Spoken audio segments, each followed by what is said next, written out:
This is fun. This is fun. Welcome, everybody. Hi, people. Hi, people. Benjamin. I see a whole bunch of people. Yes. How are we doing today? Yes, Fab Jibs. I see you. Fantastic. This is working. Everybody say it's working. How are we doing today?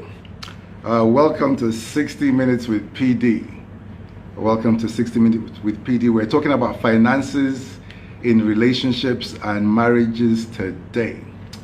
Okay, fantastic.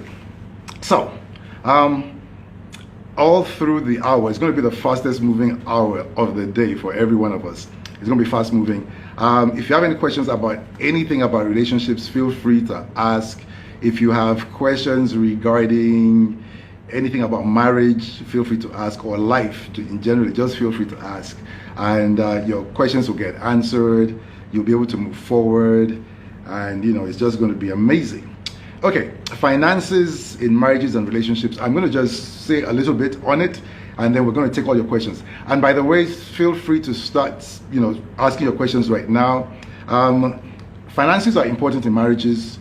In fact, most quarrels, most disagreements in marriages usually have a financial source. People tend to get very sensitive, especially the men, when you're talking about money. It's just a thing that people are very sensitive about. But you've got to talk about it. Finances cannot be a toxic topic in your relationship or in your marriage. Okay? So yes, some couples can't talk about money without fighting. I don't know but for sure, if you talk to married people in particular, you're going to find out that there are many couples that they cannot talk about finances or money without quarreling. So they either quarrel through it or they avoid it, and that's not bad. But that's not good. Okay, you've got to be comfortable with discussing money with your partner. You've got to be comfortable all the time. One thing, both of you must be transparent about money. How much you earn, and what you spend it on. You've got to be transparent with your partners, with your spouses. This is how much I earned, and this is what I spent it on. Do not have your eyes. This is funny. Do not have your eyes on your partner's money. Too many times we see one spouse or one partner has their eyes on their partner's money. They have their plans for their future is based on their partner's money. Their plans for whatever is based on their partner's money. Don't do that. It stresses the relationship. Let your partner bring it in if they feel like, but don't make plans in your head and even verbally based on money that belongs to your partner, except you've both agreed. Fantastic. If you're just signing in, welcome to 60 Minutes with PD. You don't have to have a joint account. I hope that we ask a lot of questions about joint accounts and not joint accounts. It's not about where the money is kept. It's about the agreement between all of you about the money that counts. It's not about where it's kept. Some people like joint accounts, then one person contributes and another person doesn't, or they both contribute.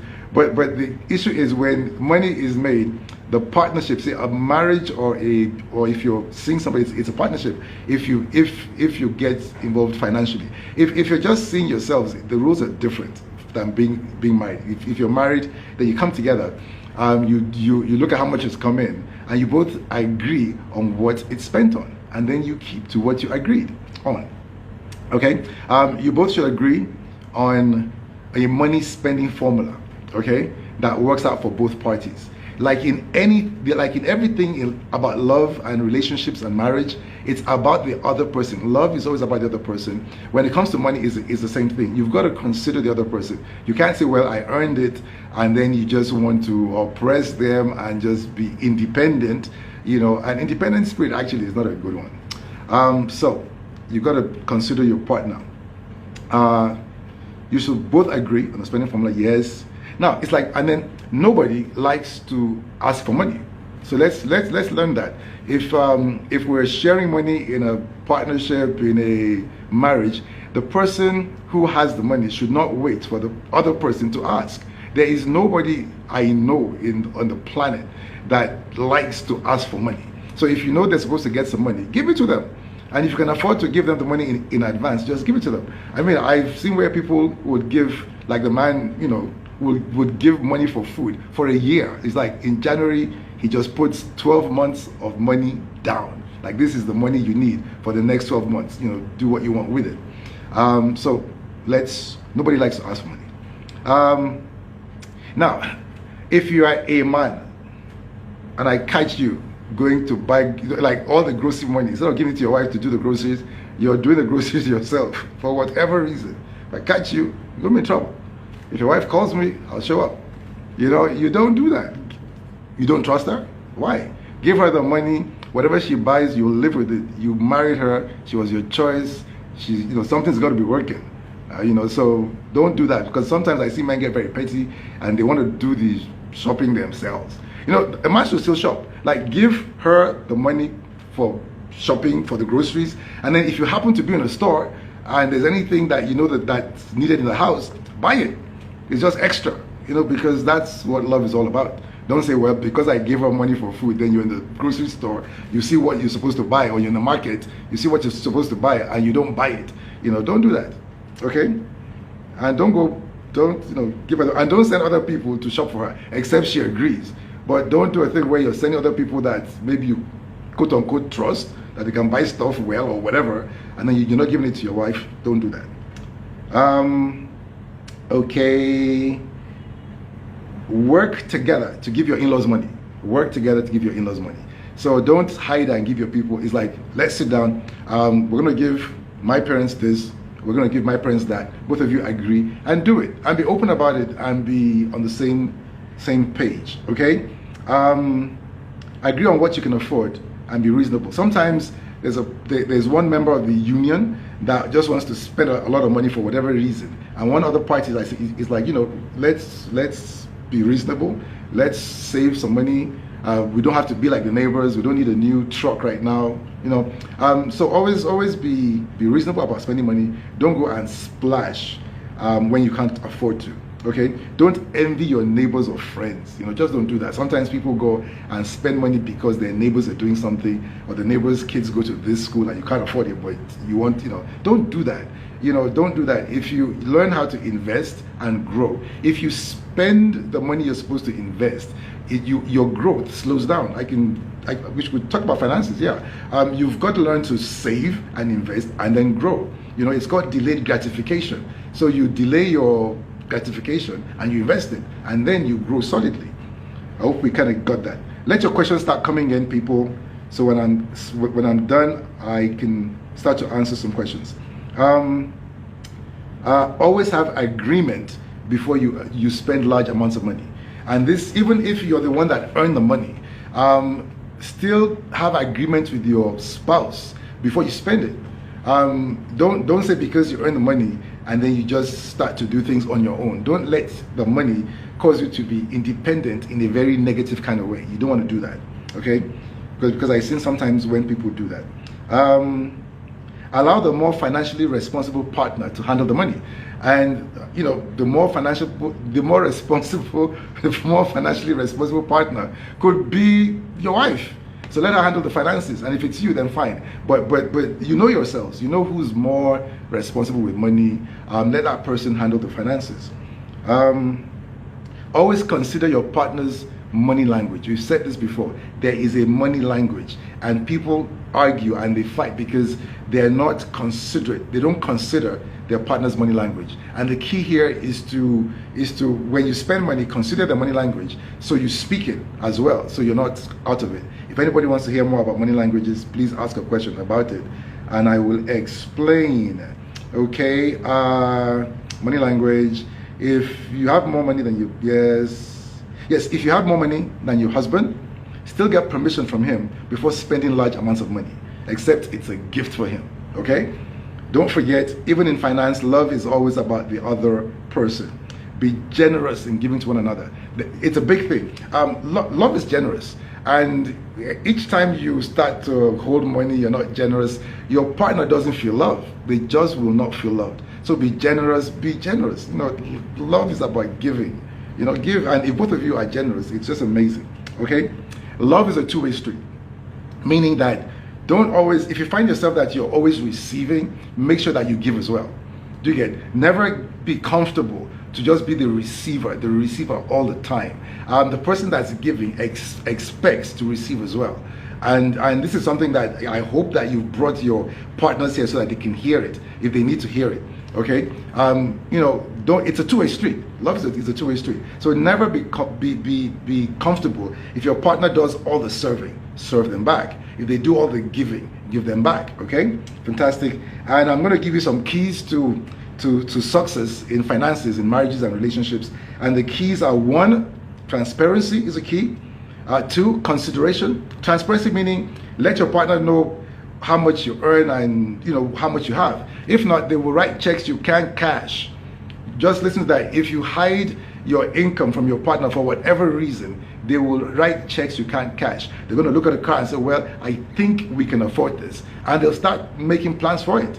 And you know that you can't. So let your partner know exactly, how much is in your hand. So both of you can plan about making the best use of the money that you have.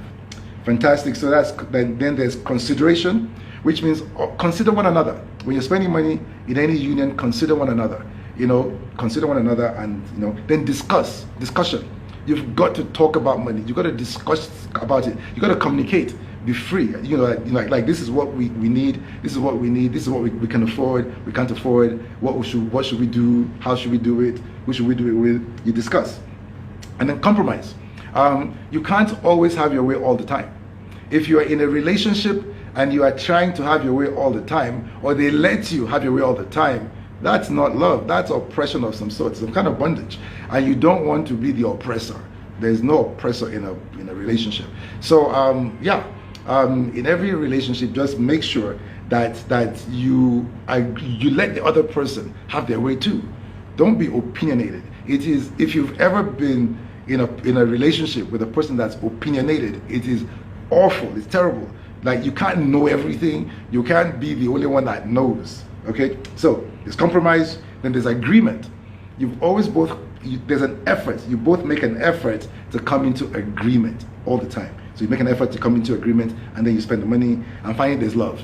Like, every rule of love works in marriages, so of course there has to be love as well.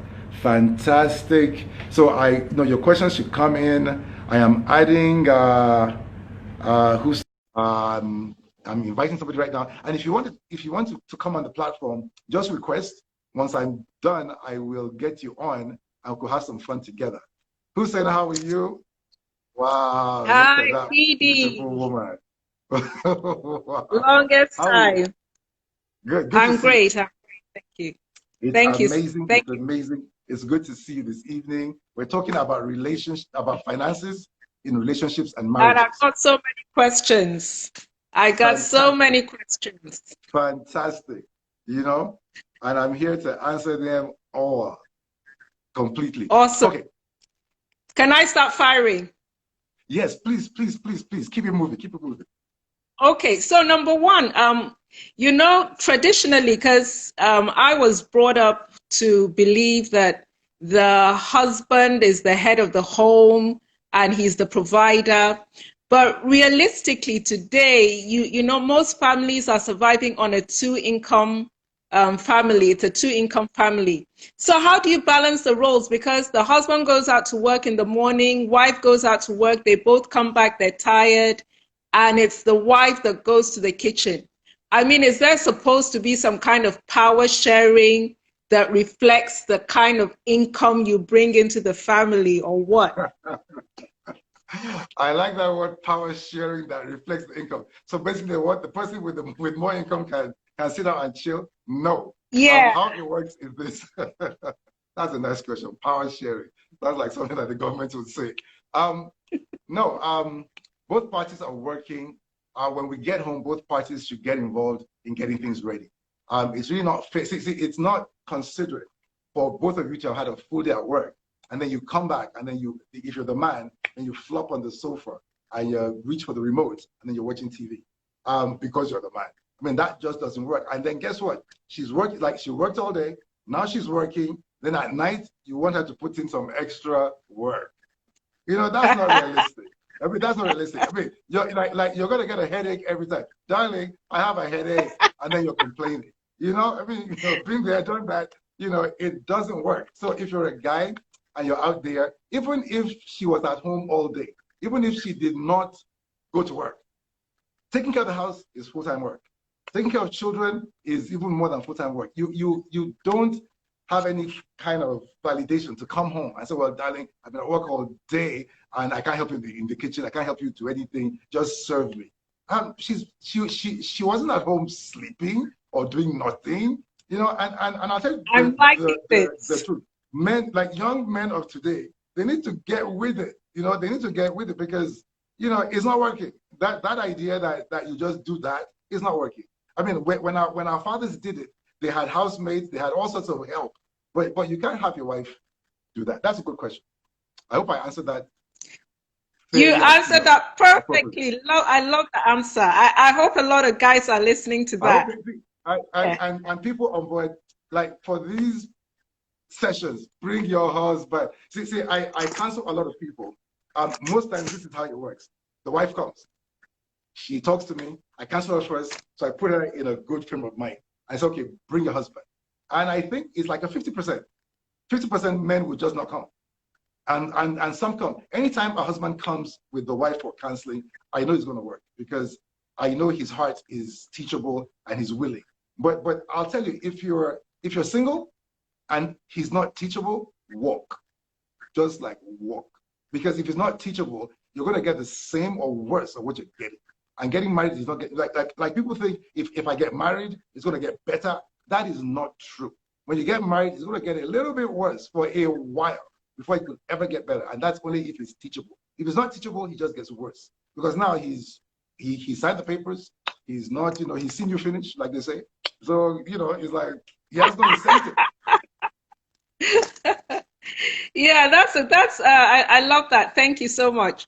Now, my second question is this. You touched a bit on it, but what do you do if you're married to a husband, to a guy who just isn't wise about money and he insists on being the one to say how the money is spent?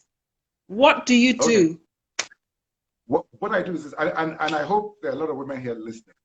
Men have huge egos, okay?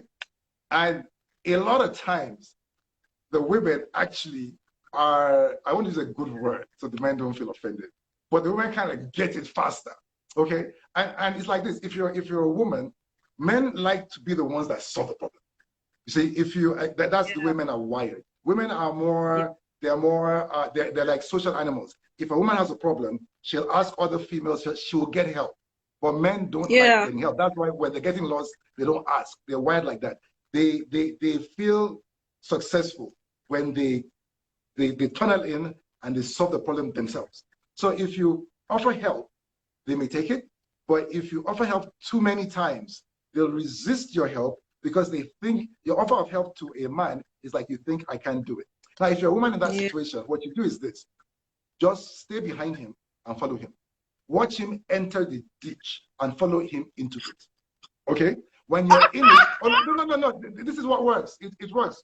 When you're in the ditch, all of you suffer together. And all the time, you're encouraging him, because he knows he put us there. And then after a while, he will see it with his own eyes, that this thing didn't work. And then as he starts to climb out, you support him as well. And then two of you climb out again. You get to the other side, and you're both there, and you're both together. No fight. Seriously. That's what works for men. If you advise him a few times and he doesn't do it, just take a position behind him. Like, I support you. I mean, I believe in you. See, as a woman, see, you can't wear the trousers with him and have peace. That doesn't work. So you know better. But if you attempt to take the trousers off him, wear it and leave him naked, it's not going to work. Not going to work. This is a hard saying. Yeah, but that's what you signed in for better, for worse. That's what you said. Like you signed a contract, and if you didn't figure that out before you're married, see, I'll tell you this: before you marry, look well, and look for experienced people to help you look, because I have never seen a person that said I never knew this was in him or her before we married. they knew, but they never knew it would be that the results of what they're seeing would be this. But they always Yeah. knew that this was there. Then after some years in marriage, it now Yeah. manifests, it grows, and say, oh wow, this is really bad. But it was there. So with regards to finances, then what questions should I be asking before I get into marriage? How is he handling his I mean, it's personal more finances? about, it's not just If he, about how much to earn. What other questions can I ask to really get um, information? if he's wasteful financially while he's dating you, he's wasteful, he's not managing his finances properly, he's borrowing money from you, he's borrowing money from friends, he's just never balanced, it's a sign. And you can see that if he's writing checks he can't cash, it's a bad sign. But you know, and if you see that he's okay in his finances, you know, he's okay, he's not too tight, but he's got good control, you know, then that's good. Yeah, yeah. Awesome. Awesome. Right. I'm gonna get quite personal here. Okay. I'm a bit shy about doing that, but I'll get personal. So I'm coming from a place, I'm divorced, I've been independent, I've taken care of myself, I've taken care of kids. And for me now, getting into another relationship, I just feel I I cannot submit my finances to somebody else. I mean, what is how do you strike a balance? Because it's like, shouldn't you, what happens if a relationship fails? Shouldn't you have something to fall back on? Do you get what I'm Okay. saying? Yes, I do. I do. I do. Like what I have a slight issue with is where you said submit my finances to another person. We're not asking anybody to submit their finances to another person. So don't you know, get it straight. You come into some kind of partnership with this person, okay? And it's a partnership that you negotiate. You negotiate the partnership from the very beginning, and that's why I say that you don't have to have joint accounts. I mean, to be quite frank, I never did. But we put our incomes down and we look at, you know, what are the expenses and what are the plans for the future, and we would divide it likewise, okay? And everything was cool. Okay, so that idea of submitting your finances, like my paycheck, I give it to my husband, and I have nothing to say about how it's spent. I am not advising anybody to do that. So, like, if you Yay. follow what I'm saying right now, you'll be comfortable because Yeah. one, you know, hopefully you meet a guy who himself is not doing badly, you know, and then yes, say amen, say amen to that, you know, and and actually, yeah, it's like when that time comes, it's like, okay, you know, so this is how much I make, how much are you making? And you know, Yeah. even it's part of the stuff that you talk about.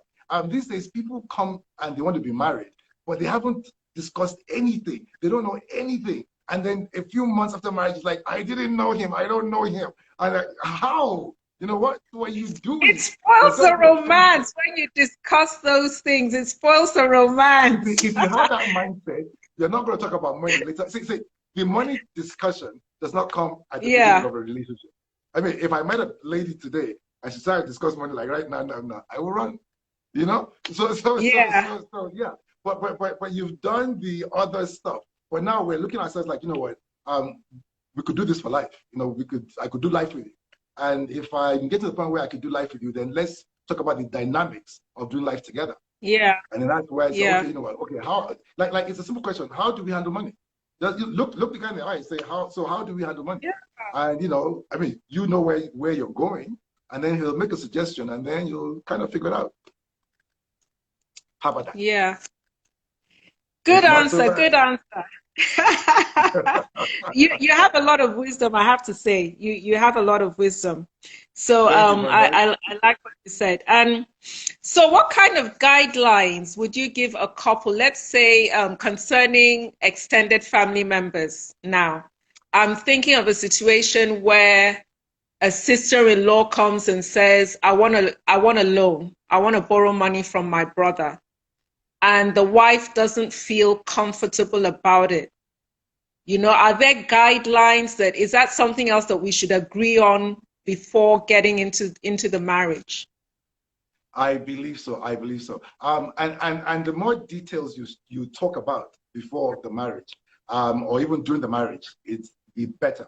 One thing is this. Um, there's always the issue of giving money to in-laws, and I'll get personal too. I can remember my mom told me that, I shouldn't tell my wife how much I give her. She just didn't want my wife to know how much I give her because she felt she raised me. She's my mom. And if I give her money, why should my wife know? And I said, I agree with her. And my wife knew every penny I gave her, because you see, when you get married, the unit in the marriage is you and your wife. Your parents become your extended family. So you agree Wow. that, okay, this is how much we'll give both parties. We agree. And you must both agree one thing, where if one party is not agreeable to any form of activity, then out of love and respect, we're not going to do it. Okay? And each party is expected to be reasonable. So if my brother wants to borrow like half of my, because at the end of the day, it's our money. See, if our plan was we're spending money from both sides. If my brother depletes my ability to bring the money to the table, even though I say it's my money and it's my brother, but it's my partner is losing from the deduction that's been made. Does that make sense? So we've got to get agreement on both sides. Yeah. And we should that makes a lot of sense. We should not hold agreement unnecessary. Yeah, that makes a lot of sense. I just saw a question here. It says that if you're trying to save as a young man, but whatever money you save, you're trying to save ends up in your girlfriend's education. Is that being caring and supportive or just being dumb? Good question. Giving is a good thing. And if both of you, if both of you are, for you to be paying for her education and it's a cost to you, I believe that you both plan to come together. And it's a good investment. Yeah. It's not wasted, it's an investment. And I hope that both of you do get together and then, you have a wife that's educated and can contribute.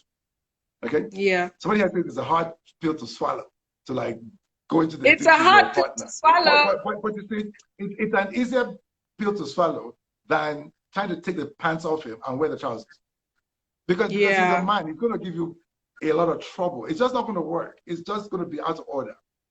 But some men will only learn from experience. So, I don't tell him I told you so. Don't say I told you so. Don't walk behind him and say, I told you so, I told you so, I told you so. Don't do that. That's very hard. When he hurts from his stupid decision, you'll say, darling, it's going to be okay. We'll make a better decision next time. At this point, you don't say you say we will make it, but it was his decision. That's love. Yeah. It's a hard saying, but it seems wise. Now, what's your take on life insurance? Now, let me tell you where I'm coming from, because I watch a lot of crime and investigation, right? And I see all these husbands killing putting life insurance on their wives, and then their wives end up murdered. What's your take on putting life insurance on your partner? Life insurance is good. It's really good. Even though the focus of a person's life insurance should be on them. Okay, so if I go towards life insurance, I want to insure my life because I want things to be better for my people behind me. And I could end up insuring my wife as well, but it will not be the focus, and she will not be the main person on the policy. And if she's not comfortable with it, of course. But basically, try to know who you're married to. Because I would not like to think that that you want to marry a person and then you're afraid that person will kill you for some money. Try to be a better judge of people than that. But if you get a person who he has no money and then he's just really, really concerned about life insurance over your life, not only should you not take the life insurance, you should leave the marriage. Shine your eye, right? Shine your eye and run. Yes. Yeah, I just saw another question here. It says, should couples split the bills in payment of school fees, rent, and household expenses? Should couples split the fees? No. Everything depends on your income.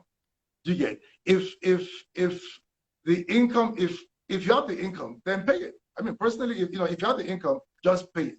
And if she has a higher income, then she can handle it. You get? But it's like what you do is this. you list all your expenses, you list your income. So this amount came in, and then both of you sit, and then you sort it out. Okay, this amount goes to here, goes here, goes to here, goes to that. And then sometimes you can say, well, you handle this fee, you handle that fee. There's no rigid formula, but it's got to be something that you both agree to and that you're comfortable with. You just get that. Yeah. And you should be okay doing it. It's like you earn this, you earn that. Okay, you handle like this kid's, but sit down, put it on paper, have it sit down each time. I work like I get money in lump sums. So it's like we sit down, and if it's to pay food money for a year, it's like this is a year. I'd write a year's food money checks. Just take that. Let's not talk about money again till next year. And then you just keep going. Don't get oversensitive about money. It's not a big thing. God will bless you. You'll make money and you'll be comfortable. Just make a plan. Amen. And don't approach. Yeah. Yeah. What about if for instance you come from different backgrounds, so maybe one person comes from a wealthy background and the other person has come from a background where the parents were struggling, and so you have different perspectives, and you probably want to put your children through a school where the fees are 5 million per annum, and your hobby is saying that's too expensive. Why not a school which is 500,000 per annum? How do you resolve those kind of issues? My question would be, who's the money coming from? If she wants 5 million, because she's coming from a rich family, he's but she man. wants to pay. What? From a rich dad. No, it's coming from the husband, because he's the man. No, like this. You can't write a check that your husband can cash. Okay? So the amount we pay for school, it does not relate to my background. The amount we pay for school relates to how much we make today. If I bring my background in and we don't make that money, we are going to be in trouble. So people shouldn't think that way. So what really affects? Go on.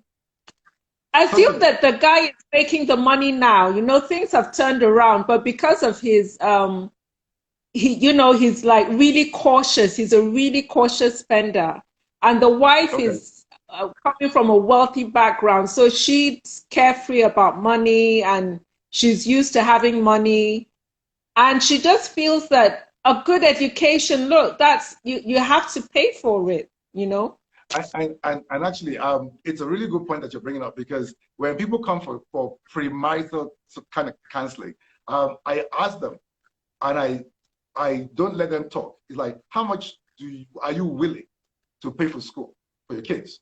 And many times they come up with different amounts, which means that this is just one of the things that you're expected to talk about before you get married. Too many times people get married not discussing anything sensible. Like sometimes I wish I could just like listen out to see what people talk about, because yeah, like while you're sitting down and you're romancing yourselves and everything, say, okay, so even if we get married, what kind of school, these discussions have to be had.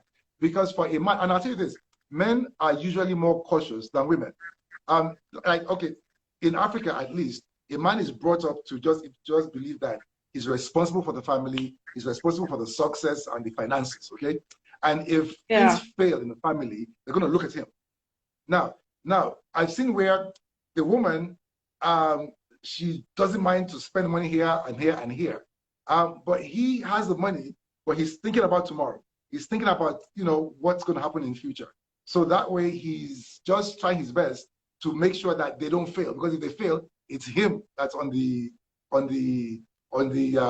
execution block. Okay? So men than women. Hello, I think we lost Hussein right there. We did. Let's talk to Henry till she gets back. Henry, are you there?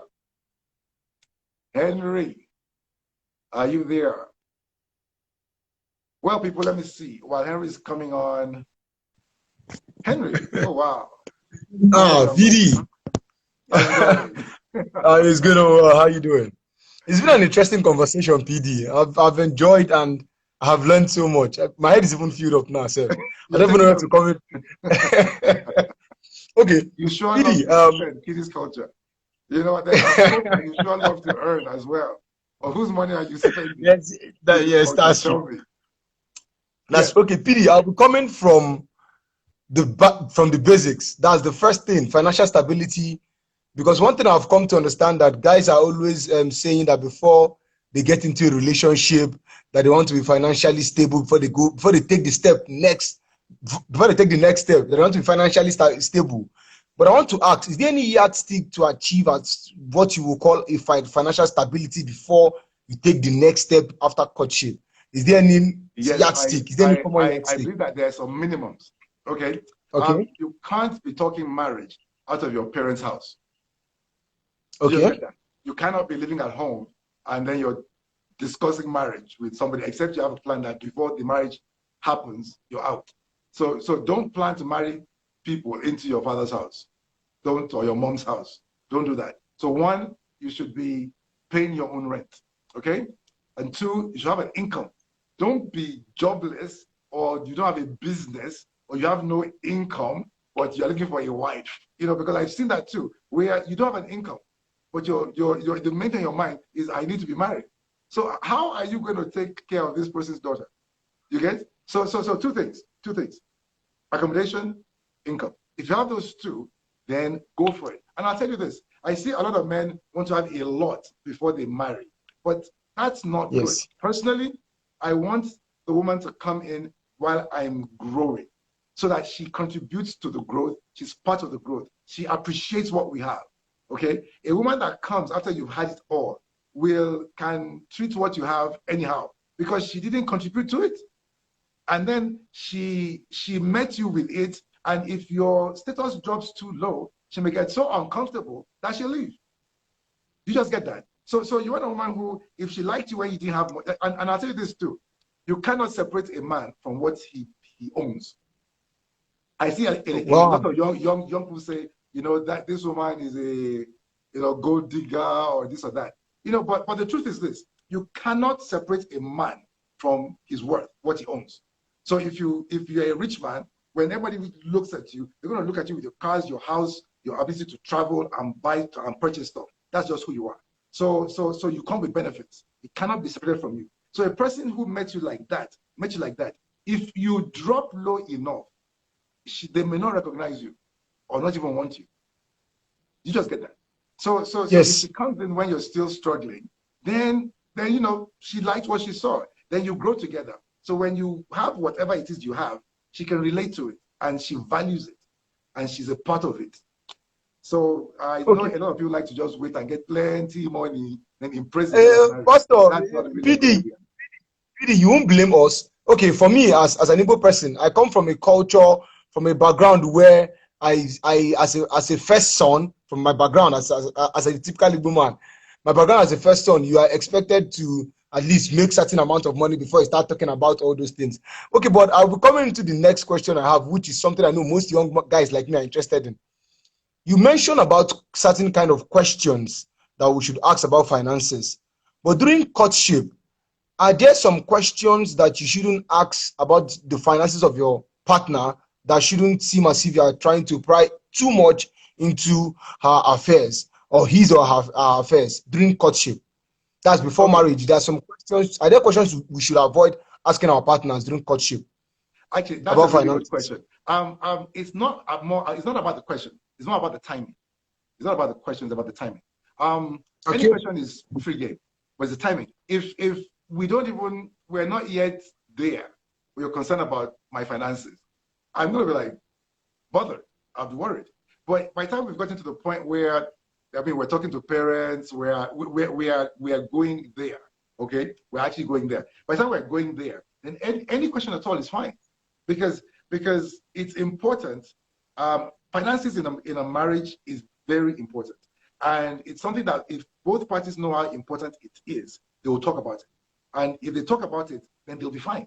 But it's the people that think that it's not important, then they don't talk about it, then they enter the marriage, and then things start to fly left and right, and then there are many fights. So it's important. It's about timing. Don't, love this person for who they are and everything. But when it starts to get serious, where you're talking marriage, talk about it. Talk about it because you want to know. And it's important because if one party is just recklessly, what's the word now? Careless about finances, you can drag the family down. You drag the husband down, drag the wife down. It could really be bad. So you don't want to do that. Following what you said about timing. So the next question now is, we're talking about timing. When should we start splitting bills? Certain kind of bills. Okay, let's say lunch dates, service of cars, servicing cars. Should we start splitting the bills during courtship, or we should wait till marriage? Because there are some bills now. Okay, let's say we are going on anniversary of our courtship. Should we split the bills of the fair? Should we split the bills of the... So when should we start? Marriage or courtship? At what part of courtship should we start splitting bills? Split the bills in the marriage. No, in the courtship. So the guy handles everything. It's like this. If you're dating somebody and you're the guy, don't chew what you can't swallow. Spend the money. Take her out. Pay the money. The day she feels like spending her money is fine. But be willing, be ready to pay the bills. If not, don't go there and don't carry her. You can't afford her. You can't afford her, leave her alone. Somebody that can afford her will come and carry her. You just get it. You can't even afford to date her. Then you want to marry her. For what? For what? Bidi, what if she doesn't feel like splitting at any point in the courtship? Yeah, she shouldn't feel like splitting. If I was a woman, forget about it. You will pay. If you want to carry me, you pay. What kind of thing is that? I mean, is that what life has turned to now?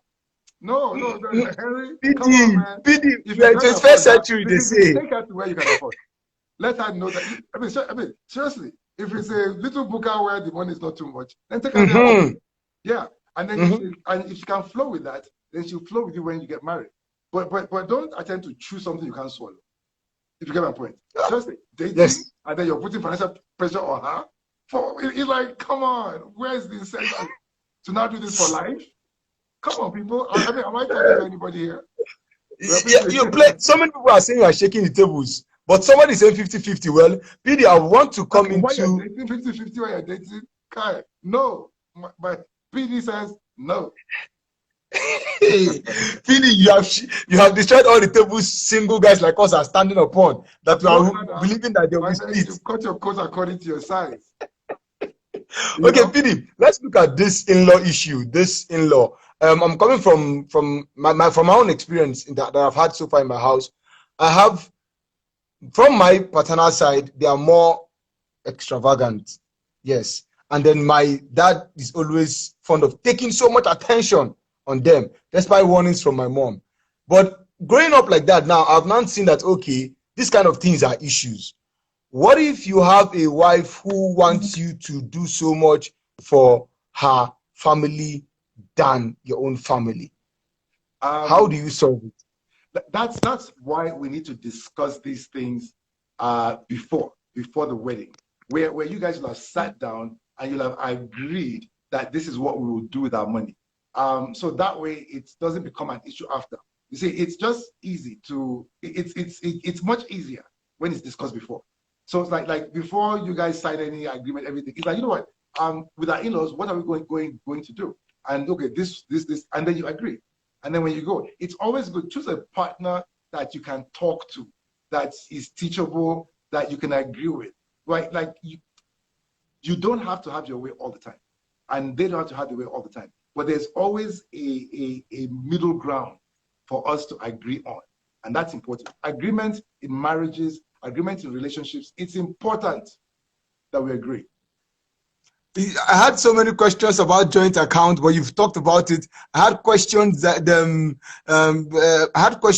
on marrying single women who are way richer and advanced in finances and trying to measure up to their expectation. I had a question, but you had addressed it while discussing with Mrs. Husseini. And it's a very good, interesting one that you raised. Many men don't just marry up. Go out and work hard and earn your own money. you know, and then marry off. Yes, yes, no, Yes, PD, no, PD, you've that's taught how we us so do it. much.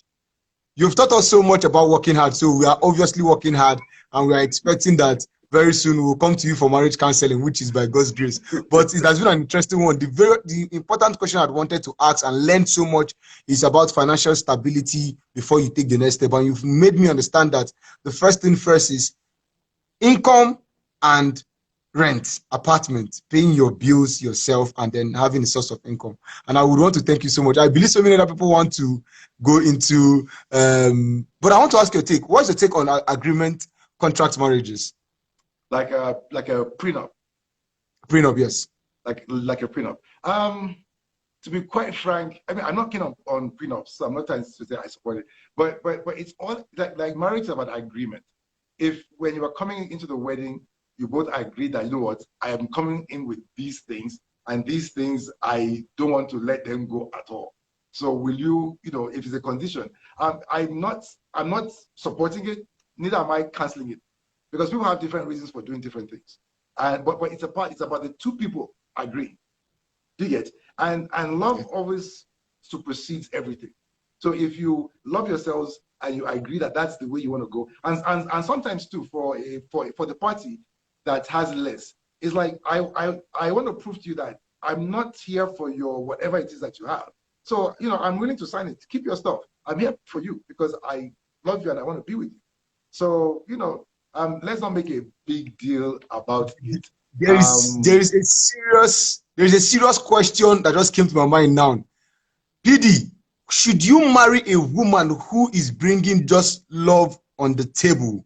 Who you obviously know that probably, yes, she has her finances, but all what she's bringing on the table is love. My love is enough for you. Don't ask about my finances.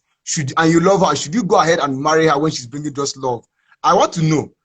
I really would want to know if love is enough for the table. Earlier on, we spoke about transparency. And transparency means that I tell you everything. Okay. So it's not okay for us to be able to, it doesn't strengthen the union for us to be in a position where there's some things we're just not exposing. So we're coming into the relationship with something's covered. So it's dark. It's like I'm bringing a no-go area into this union. I have already weakened the union. Does that make sense? So I want to come into the union with all cards on the table, and then let's make the best of it. Okay. But at the same time, no party should prey on the other or take advantage of the other, because there are times when one party, they have their eyes on the other person's money, even before they're married. Their eyes are on the money.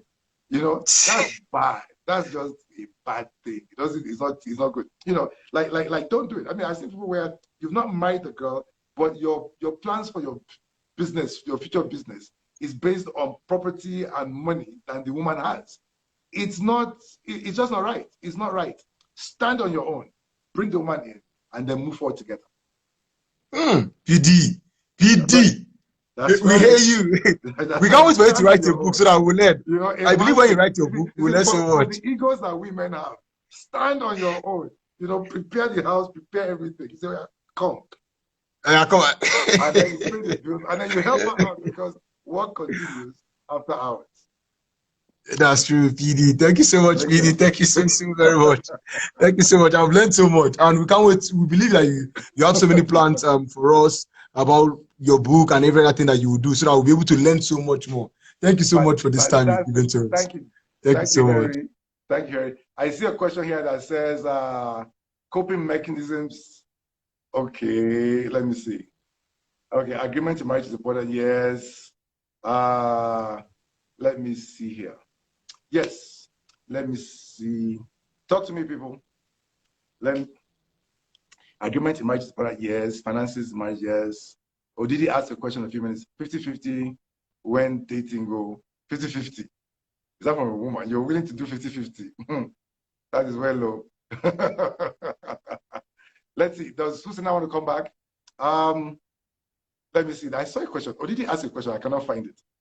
Let somebody text it here. And let us see. Let's hear from you. Okay. How do you handle when your spouse doesn't want to spend money on something you want?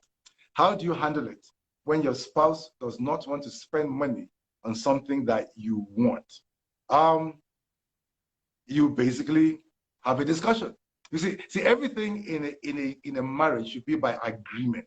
Okay, going ahead and getting it yourself will cause problems. So it's about agreement, about telling the spouse about the benefits. And if there's no agreement, don't go forward.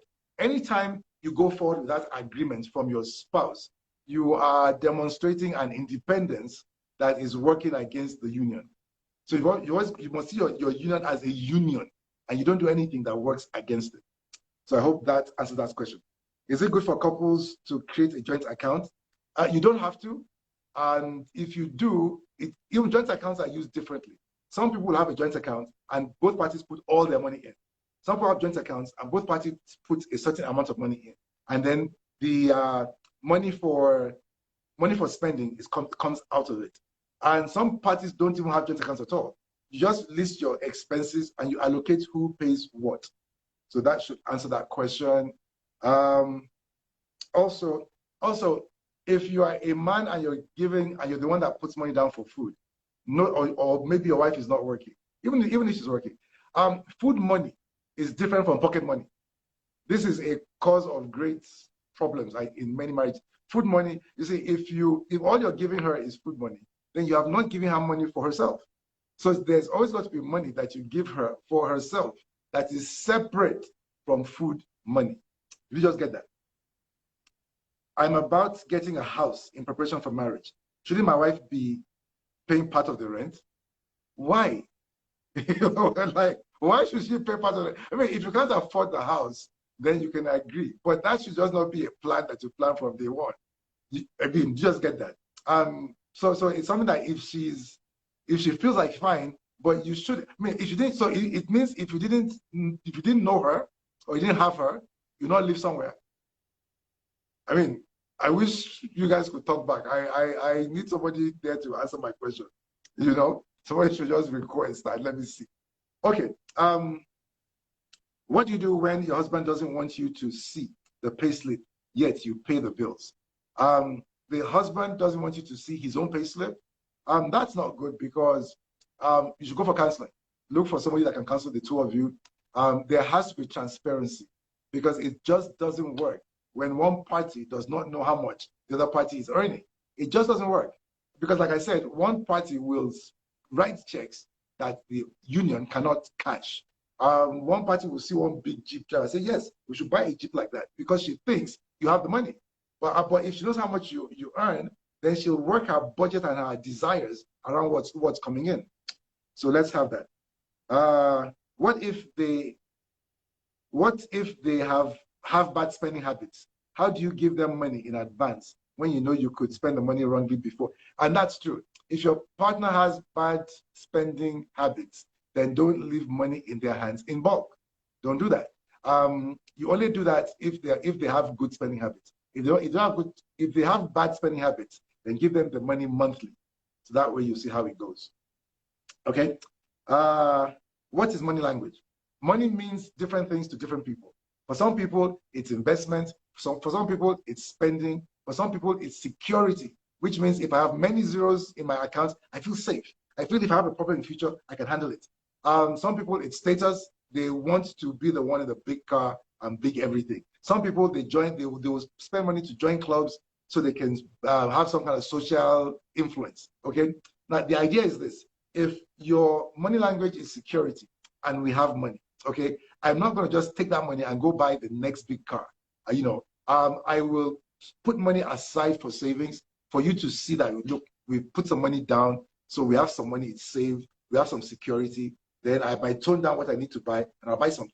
Then in future, when money comes, I'll make sure that I add some money to that security. So like I'm speaking your language. We're saving money, but then I'm buying a little bit of things, a few things. Then that way I am considerate. If you like to invest, I'll make sure that we're investing something, And truly all marriages, especially when you're young, make sure that you're saving, make sure that you're investing, make sure that your money starts to earn money. When you're young, you work for money. You work, you earn money. But as you grow older, you convert the money into investments and have the money working for you. There's an age you get to. Like by the time you hit your age 40, 45, your money should be working for you. which means that you don't need to wake up and rush anywhere. The money itself is working for you. So so you start life working for money because you've got the energy and everything, but eventually you want to have the money working for you. If you need financial consultation, you can call me. I'll advise you. So that was money languages. My partner, we have 4 more minutes and then it's over. My partner consistently makes poor financial decisions, but he won't take my advice on anything, yet he keeps making mistakes. Like I said, take your position behind him, support him, encouraging him. When he falls in the ditch, you enter it with him. There's something about the ditch and the wilderness and poverty that makes men come to their senses. It's like, then he knows. Then he will figure his way out. Then you follow him out. And that way, he's a wiser man and you'll still be behind him, supporting him. That's what a faithful wife does. How do I let my partner know how much I earn when she's always wanting to spend? You've got to discuss where you can't be spending like that. There's got to be a plan. You guys must have financial meetings where every month you have, like, you tell yourself, this meeting is finances. Sit down, paper, pencil. This is how much came in, this is how much we're spending, this is how much we're saving, and this is what we're doing. And it's agreement.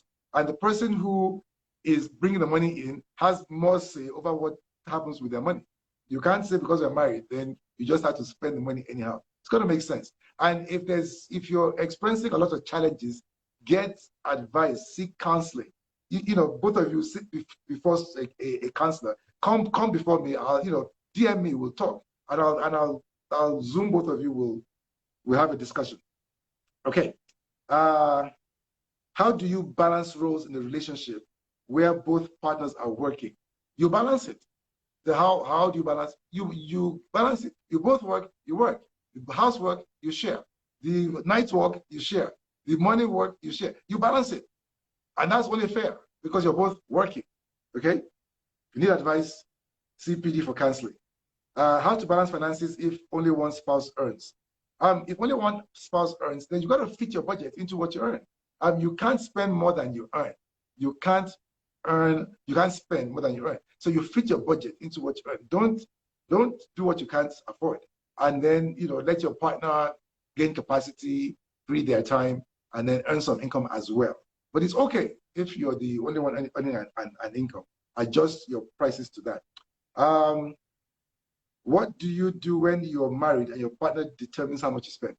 You're married, your partner, like, to be quite frank, not like determined, but you and your partner really have to have agreement on spending. Even if you're earning the money. You can't say because you're earning the money, you just take off, you just buy tickets, you travel, you do anything. Your partner is just like helpless, like, no, don't do that. It's going to ruin the union. There's something about love, if you both love one another, that you will agree. You will both agree. There's something about that. You both agree and move forward. Always look for agreement. With regards to finance, what questions should I be asking before I get into a marriage?